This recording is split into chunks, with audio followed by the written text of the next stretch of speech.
শেষ মোমেন্টে যে টপিকসগুলো অবশ্যই রিভিশন দিয়ে যাবে সাধারণ জ্ঞান আন্তর্জাতিকের জন্য। 1 নম্বর টপিক হচ্ছে ফিলিস্তিন এবং ইসরায়েলের যুদ্ধ। এটা না পড়ে পরীক্ষার হলে যাবা না। 1 নম্বর। 2 নম্বর মানে যা পড়ছো রিভিশনগুলো দিবা আর কি, ভালো করে যেটা রিভিশন দিবা। 2 নম্বর হচ্ছে বিভিন্ন সংস্থার সদর দপ্তর। ওকে, সদর দপ্তর যেমন হুয়ের সদর দপ্তর কোথায়? জেনেভা, তোমরা সবাই জানো, রাইট? দেশের ও দেশ জেনেভা। ওকে। 3 নম্বর যে জিনিসটা অবশ্যই পড়বা সেটা হচ্ছে বিশ্বযুদ্ধ। লাইক প্রথম বিশ্বযুদ্ধ কত সালে শুরু হয়েছে, কত সালে শেষ হয়েছে, দ্বিতীয় বিশ্বযুদ্ধ কত সালে শুরু হয়েছে এবং কত সালে শেষ হয়েছে। ওকে। 4 নম্বর যে জিনিসটা অবশ্যই রিভিশন দিবা সেটা হচ্ছে বিখ্যাত ব্যক্তি যারা আছে, এটা অবশ্যই পড়বা। লাইক নেলসন ম্যান্ডেলা কোন দেশের? খুবই সিম্পল প্রশ্ন আসতে পারে। 5 নম্বর বিখ্যাত দেখবা কিছু স্থান আছে, বড় বড় স্থান আছে। পিরামিড, সবচেয়ে বেশি পিরামিড কোন দেশে? পিরামিড কোন দেশে? তারপরে ধর আরও অনেক যারা যারা বিখ্যাত জায়গাগুলো আছে, সপ্তাহ আছে না, আইফেল টাওয়ার, লাইক দিস। এরপরে আরেকটা জিনিস তোমাকে ভালো করে পড়তে হবে, সেটা হচ্ছে দেখবা একটু মানে অ্যাটিপিক্যাল পড়া এটা, কিন্তু একটু পড়ে যাবা প্রণালী, কিছু কমন প্রণালীর সাথে কিছু সীমানা আছে। যে এই কিছু সীমানা বলতে লাইন আছে, রাইট? যে এই লাইন, ম্যাকমন লাইন কোন দুটি দেশের মধ্যে অবস্থিত, লাইক দিস।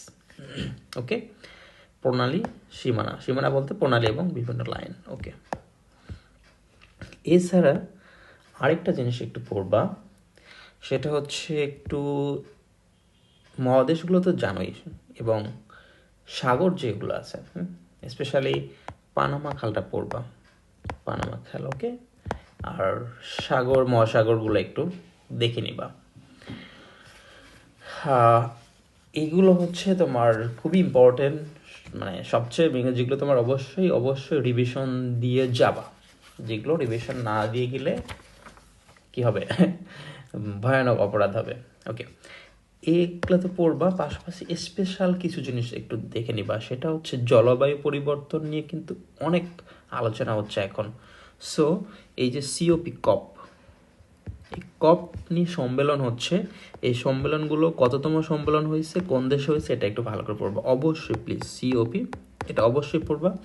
আর কিছু যে সংস্থাগুলো পড়বা একটু, অনেকগুলো তো তোমরা পড়বাই, সদর দপ্তর। এছাড়া আলাদা করে একটু পড়বা, সেটা হচ্ছে D8 মানে ডেভেলপিং 8 এর কয়টা মেম্বার এবং কারা কারা। এছাড়া হচ্ছে G7 এর কয়টা মেম্বার এবং কারা কারা। এবং আরেকটা একটু ভালো করে পড়বা, সেটা হচ্ছে বিমস্টেক, BIMSTEC, বিমস্টেক।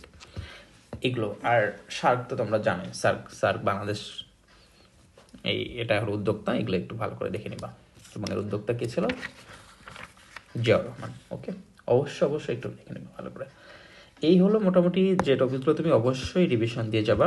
আশা করি এগুলোর ভিতর থেকে ইনশাল্লাহ 4-5টা প্রশ্ন কমন পেয়ে যাবে ইনশাল্লাহ। ফিলিস্তিন ইসরায়েল যুদ্ধ, প্রথম বিশ্বযুদ্ধ, দ্বিতীয় বিশ্বযুদ্ধ, সদর দপ্তর, বিখ্যাত ব্যক্তি, স্থান, এবং আরেকটা ছোট্ট মিস্টেক হয়ে গেছে, সেটা হচ্ছে নোবেল পুরস্কার, নোবেল প্রাইজ অবশ্যই দেখে যাবা। রাইট, অবশ্যই, স্পেশালি চিকিৎসা শাস্ত্রে কে পাইছে, কারা পাইছে, কী নিয়ে পাইছে, অবশ্যই এটা দেখে যাবে। এটা না দেখে গেলে কিন্তু বিপদ, ভয়ানক বিপদ। আশা করি এইগুলো পড়ো, দেখবে ইনশাল্লাহ তোমার জাস্ট এখন যদি বলবো এগুলো তোর এত ডিটেলস পড়ার টাইম নেই, পারবো না। ওকে, কোনো সমস্যা নেই, জাস্ট এই টপিকসগুলো থেকে বিগত সালের যে প্রশ্নগুলো আছে, বা তুমি যে বই পড়ো ওই বইয়ে যে প্র্যাকটিস কোশ্চেনগুলো আছে এবং প্লাস বিগত সালের যে প্রশ্নগুলো আছে পড়ে ফেলো, দেখবো ওর ভিতর থেকেই কোনো একটা প্রশ্ন কমন পড়ে যাবে। ওকে।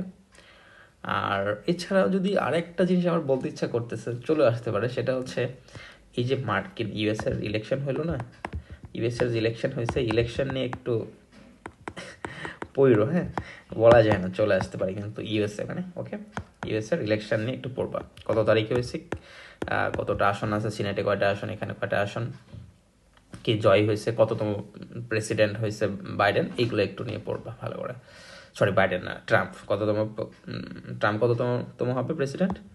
47তম প্রেসিডেন্ট। এটা একটু দেখে নিও, এগুলো কিন্তু একটু ভালো করে পড়বো, just enough, more than enough, এত বাড়ানোর দরকার নেই, পড়ো, ইনশাল্লাহ আশা করি পরীক্ষা ভালো হবে। Thank you.